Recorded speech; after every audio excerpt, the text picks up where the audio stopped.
In this lesson, we're going to discuss the substitute function. So let's just say we have this word apples here, and we want to substitute every instance of the word apples with the word oranges. So let's go ahead and see the syntax for that. I'm just going to go into equal sign, substitute, and then what we're going to do is just very simply choose the source cell, do a comma, and the old text is apples. I'm going to put that into quotes, and note that it is case sensitive.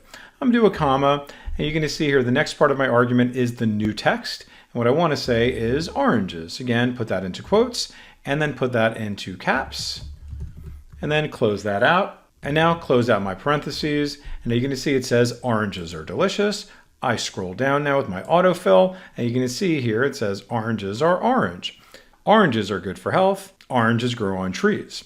Now we have another instance here where it says oranges are good and so are oranges. Well, in this case, I only want to change the second part of this. So I'm now going to do a variation on that function. So again, I'm going to go ahead and do substitute. And this time I'm going to select on the cell that I want to substitute for. And once again, I'm going to type out apples, putting that into quotes.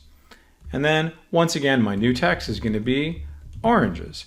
Now, the difference here is that now I have an instance number. I only want to change the second instance of it. So I'm just going to type out the number 2, close it out, and now you can see here it maintains the first apples, but then it replaces it or substitutes it with oranges. So there you go. That is your substitute function. What was your favorite part of this tutorial? We would love to hear your thoughts in the comments.